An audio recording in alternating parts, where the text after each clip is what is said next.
I'm Ben Fisher, and I'm happy to be living here in Siquijor in the Philippines. And we have this wonderful plantation around us and the opportunity to help a whole lot of people.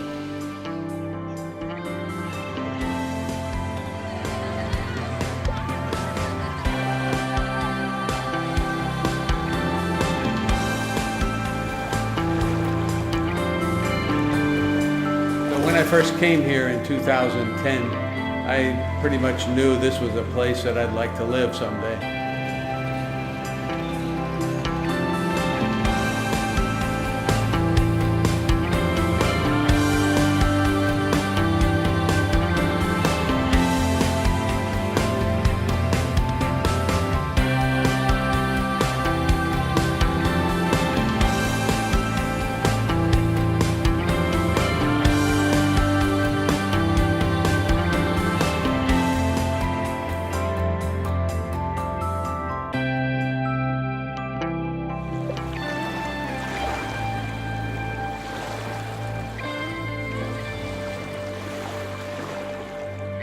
Once I found out how poor the people here in Siquijor are, it's just obvious we had to do something. I started doing a lot more research with coconuts. We were so lucky in 2012 we found this piece of property.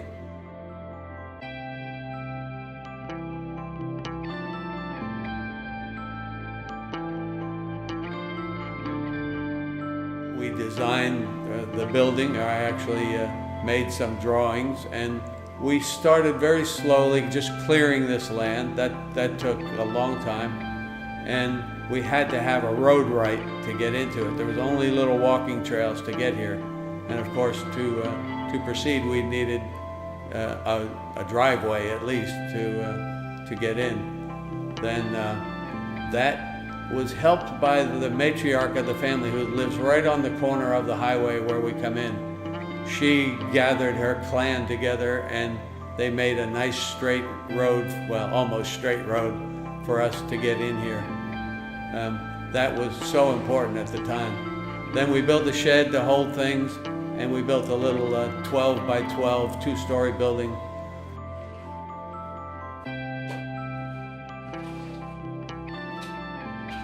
Really good. We have good masons, good carpenters, good painters.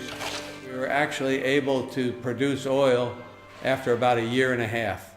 We get coconuts that fall naturally off the tree between 10 months and 13 months. And those have the most vitamins and minerals that the coconut is using. And if it goes to seed, then it starts using its own vitamins, so we don't use anything that's gone to seed. So once we gather from the local farmers and our own supply, we have 400 trees. So once we get the coconuts we want, we crack them open, or get the husk off first.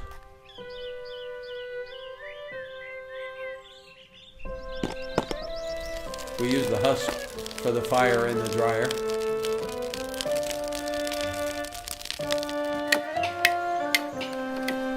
And then cut open the coconut into 2 halves.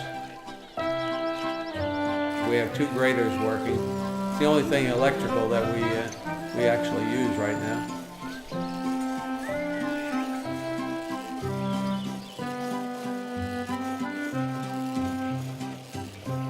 They grind the coconut down into very fine pieces.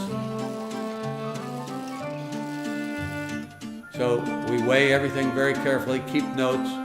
We put it on the dryer, and the main goal on the dryer is to throw it up in the air, let it come down. It's not very hot. It's hot enough to where you can't hold your hand on it all the time, but you can see the evaporation coming off of the coconut meat. Then we move it from the one cold end down towards the hottest part of it, and then the guys, from experience now, it took quite a while, but they can feel it and know when it's ready to squeeze. Then we put it in a funnel which goes into a stainless steel cylinder that goes into the direct micro expelling machine. and we put a nylon block in each end and then squeeze the coconut between it. You can see a nice flow of clear coconut oil coming out through the cylinder.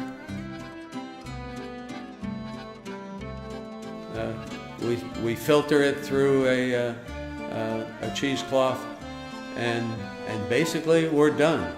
Now we put it in a container to hold it, and then the little particles will settle out, and it's as clear as it could be. We use the coconut shell also for making little chips, little round chips, and also crazy cut chips.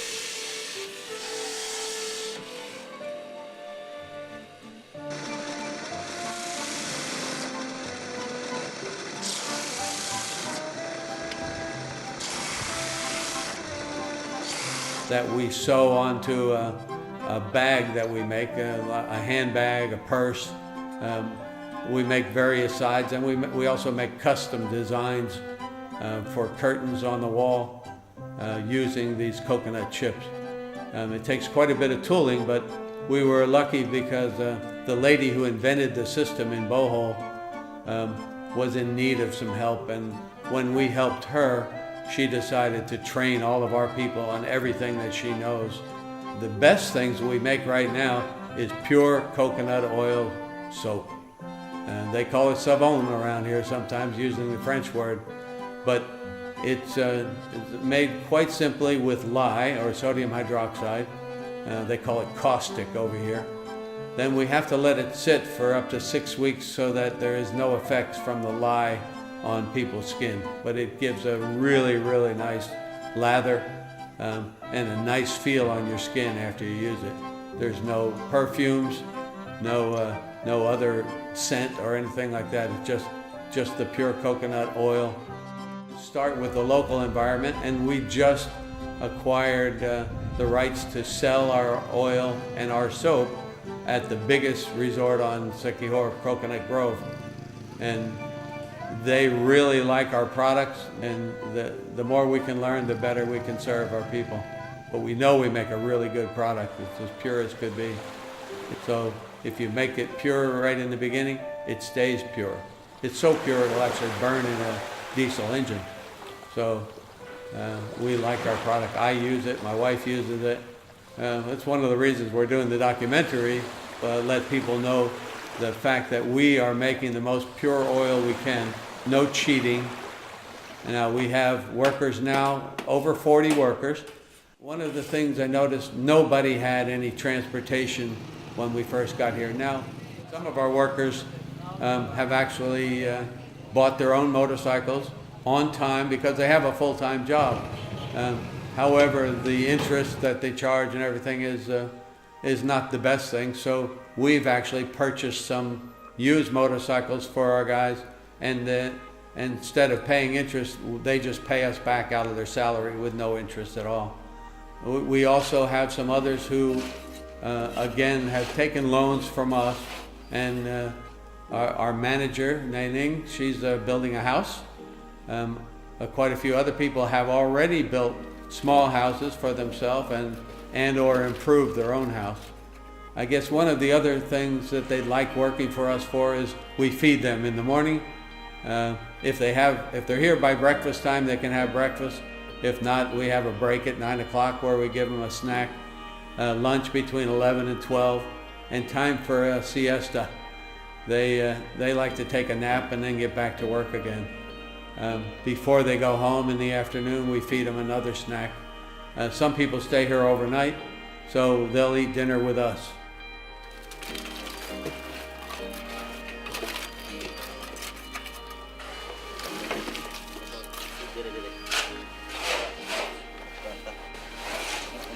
Dugay ko sa panahon nga trabaho sa kang Merle, Paps.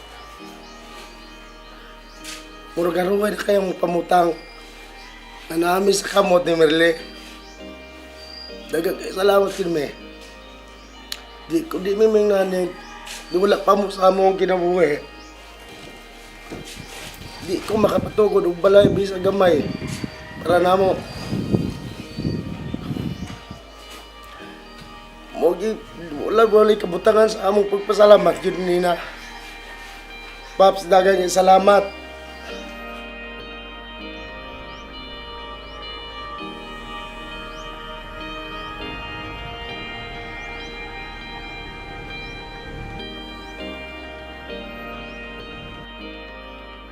Helping the local people is a pleasure, actually. We're quite proud to be able to do what we're doing.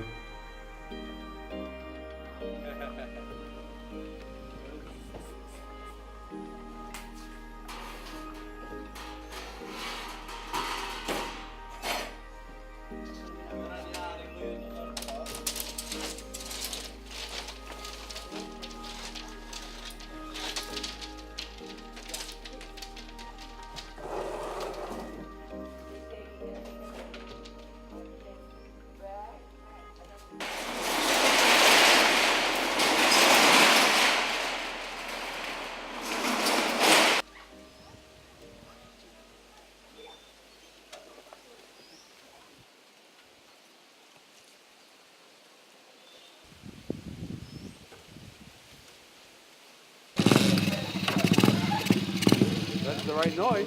Yeah. Bye-bye. See ya.